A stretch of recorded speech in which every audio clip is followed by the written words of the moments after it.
Seharian ini hujan terus mengguyur. Tidak ada tanda-tanda kalau hujan akan berhenti. Tiba-tiba suara pintu depan rumah diketuk dengan sangat keras. Tuk, tuk, tuk. Dia langsung masuk ke ruang tamu yang memang agak menjorok ke dalam rumah. Soalnya dia tuh emang pernah datang ke sini, tahu letak ruang tamu yang ada di tengah rumah gitu.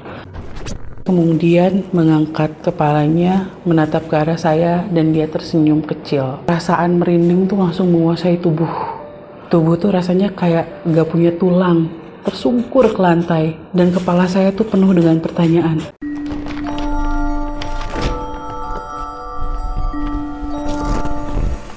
Cerita yang akan saya ceritakan ini mungkin udah sering terjadi di kehidupan masyarakat luas. Cerita tentang orang yang sudah meninggal, tapi tak sadar kalau dirinya sudah meninggal. Hingga ketika dia sadar, dia berupaya untuk menyampaikan hal-hal yang ingin dia sampaikan sebelum akhirnya benar-benar pulang. Yang akan saya ceritakan ini memang bukan cerita saya, tapi rasanya kisah ini tuh benar-benar menempel di kepala. Ini adalah cerita yang diceritakan oleh tante saya udah lama banget. Jadi memang tante saya yang mengalaminya dan mengalami peristiwa aneh setelah kematian seorang sahabatnya. Saking menempelnya kisah ini, sampai-sampai saya menulis sebuah lagu berjudul Bilur, yang pada akhirnya mempertemukan saya dengan dia. Saya akan coba menceritakan lagi kepada kalian tentang apa yang pernah saya dengar. Untuk hari ini, anggap saja saya adalah orang yang mengalami kejadian ini ya. Anggap saja begitu. Oh ya, nama harus saya samarkan ya. Wahaya. Seharian ini hujan terus mengguyur. Sejak pagi hingga malam menjelang, tidak ada tanda-tanda kalau hujan akan berhenti. Udara terasa dingin menyengat. Dan saya hanya sendirian, ditemani oleh seorang asisten rumah tangga yang rupanya seharian itu pula dia enggan untuk keluar kamar. Acara televisi nggak ada yang seru. Hal paling menarik yang bisa saya lakukan cuma membaca buku. Berkali-kali saya melangkahkan kaki ke ruang makan, ke dapur, ke kamar, ruang tamu, halaman, musola.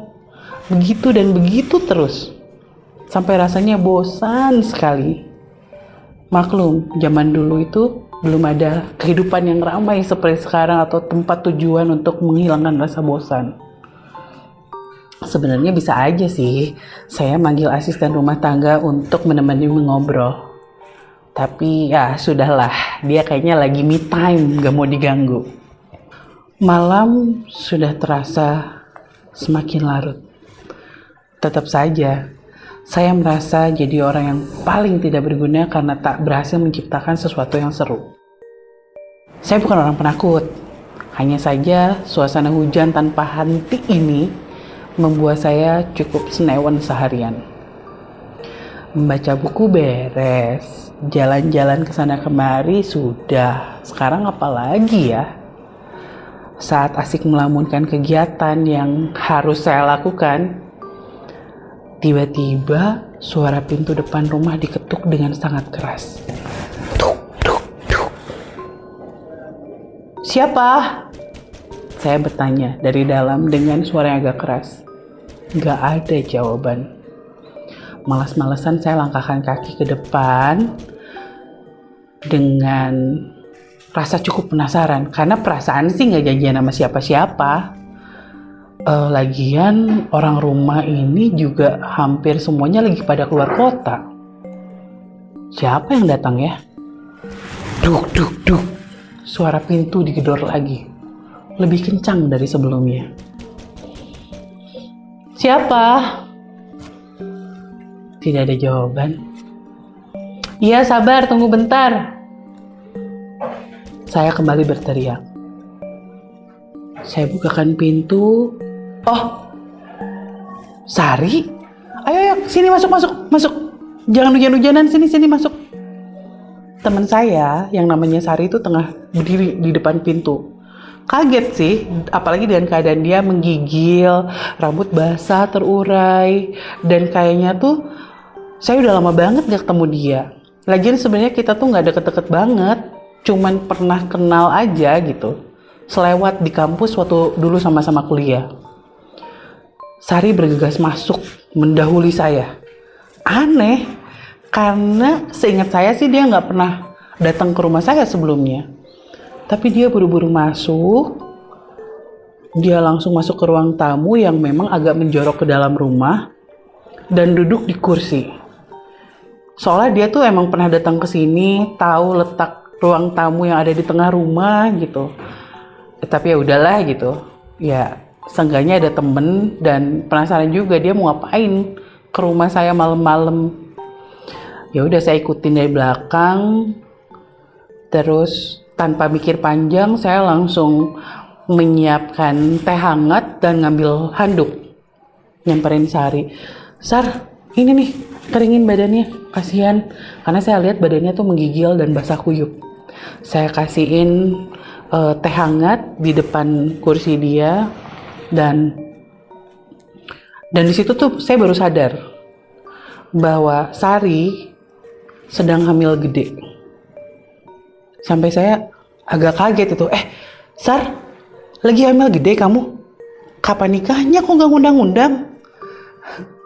Dia kelihatan agak malu sih mendengar pertanyaan saya. Dia menundukkan kepala tanpa mengambil handuk yang udah saya kasih, yang saya udah taruh di sampingnya, tanpa menyentuh teh hangat yang udah saya simpen di depannya di meja. Dan dia cuma menundukkan kepala, agak malu-malu, terus bilang, iya maaf gak undang-undang soalnya pernikahannya cuma dihadiri keluarga aja. Ya lagian sebenarnya saya tuh basa-basi aja, wajar sih kalau saya nggak diundang ke nikahan dia, orang kita nggak deket juga kan. Akhirnya saya coba basa-basi lagi. Dari suaranya Sari itu bisa saya dengar bahwa dia tuh lagi ngerasa kedinginan karena tubuhnya menggigil, suaranya bergetar. Tapi tetap dia cuekin handuk dan teh hangat yang udah saya sediain. Ya udah saya basa-basi aja lagi. Berapa bulan Sar hamilnya? Udah ketahuan cowok ceweknya belum? Pakai atuh handuknya. Dia gelengkan kepala. Seolah gak mau pakai handuk gitu, gak mau menyentuh apapun yang saya kasih. Terus dia jawab, 8 bulan Neng. Dia nyebut saya Neng. 8 bulan Neng, katanya sih laki-laki. Saya teh kesini mau minta tolong sama Neng.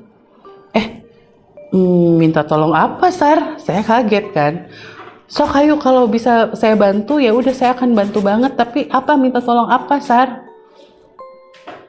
Pikiran saya udah buruk nih. Wah ini mah pasti minjem duit gitu ya. Atau mungkin numpang tinggal. Entah kenapa dia punya masalah atau apa gitu. Dan dia menjawab pelan dengan suara yang sangat menggigil. Saya minta peralatan bayi aja, kain sama baju bayi katanya untuk bayi laki-laki saya. Kaget dong saya dengarnya. Apaan sih? Orang masih 8 bulan, terus bayinya juga belum lahir, tapi dia minta kain, minta baju bayi, atau mungkin dia emang benar-benar nggak punya uang gitu. Tapi ya udahlah, saya menutupi rasa kaget saya tuh dengan mengangguk-ngangguk gitu. Iya Sar, gampang itu mah. Sok cepet angkatin dulu badannya, kasihan kamu lagi hamil gede gini, jangan sampai bayinya kenapa-napa, saya bilang gitu. Sari kemudian mengangkat kepalanya, menatap ke arah saya, dan dia tersenyum kecil. Serem juga sih Sari, pucet banget mukanya, badannya masih gemeter dan dia masih belum mau sentuh handuknya. Dan saya tuh baru sadar bahwa ada yang berbeda dari Sari. Dia terlihat pucat, ekspresinya aneh, senyumnya juga nggak enak dilihat, masih mendalami wajah Sari tiba-tiba terdengar suara dering telepon rumah. Kring, kring beberapa kali dan diangkat sama asisten rumah. Teh, ada telepon nih, katanya gitu. Mau diangkat nggak? Katanya gitu. Ya, tungguin. Sari bentar ya, saya angkat telepon dulu. Dia mengangguk dan saya angkat telepon. Ini nih yang menyebalkan. Yang nelpon adalah kakak sepupu saya yang memang tinggal di rumah ini, dan anggota keluarga di rumah itu lagi pada pergi ke Ciamis pada saat itu. Jadi tujuannya kakak sepupu saya itu untuk mengabarkan bahwa dia dan yang lainnya udah selamat sampai Ciamis gitu. Jadi ginilah kurang lebih percakapannya. Ketika saya angkat telepon, saya langsung nanya, "Teh, udah nyampe Ciamis? Aman di jalan?" Dia bilang, "Aman, kita semua udah sampai." "Oh, syukur atuh kalau aman mah. Bandung hujan terus, dari pagi, nggak bisa kemana-mana," saya bilang gitu. Dan saya melanjutkan, saya memberi berita sama kakak sepupu saya. "Oh, iya Teh, inget si Sari nggak? Yang waktu itu kita pernah lihat di nikahan temennya Teteh." Dan dari sana, dari balik telepon sana, kakak sepupu saya tuh agak heran. "Hah? Sari?" Dan saya jawab, iya Sari yang itu. Emang ada lagi gitu yang namanya Sari yang kita kenal?" Dan kakak sepupu saya itu bilang, "Yang bener, Sari mah kan udah meninggal." Itu langsung deg. Dan saya langsung bilang, Teh jangan bercanda tuh, itu serius orangnya lagi duduk di ruang tamu." "Enggak Neng, Sari mah udah meninggal, bener. Teteh lupa bilang beberapa hari yang lalu temen Teteh bilang sinden yang nyanyi di nikahannya itu udah meninggal." "Demi Allah Teh," gitu. "Teh jangan bercanda Teh." Jadinya tuh yang tadinya biasa aja, kaget, terus jadinya emosi. Dan pada saat itu belum kakak sepupu saya itu jelasin, saya langsung tutup teleponnya dan langsung berlari ke ruang tamu. Suasana hati itu mendadak gak karuan, kacau balau. Karena berita atau cerita yang disampaikan oleh kakak sepupu saya di telepon barusan, katanya yang namanya Sari mah yang kita lihat waktu itu udah meninggal katanya. Dan saya lari ke ruang tamu. Begitu sampai ruang tamu, nggak ada siapa-siapa di sana. Namun jelas bisa dilihat bagian bawah kursi tempat tadi Sari duduk masih digenangi air. Rembes gitu, banyak air di sekelilingnya. Karena memang Sari pada saat tadi datang tuh dalam keadaan basah kuyup. Perasaan merinding tuh langsung menguasai tubuh. Saya bukan orang yang penakut. Dan saya bukan orang yang percaya tayul. Tapi ini benar-benar aneh. Kalaupun memang Sari sudah meninggal, bagaimana mungkin dia bertamu seperti tadi?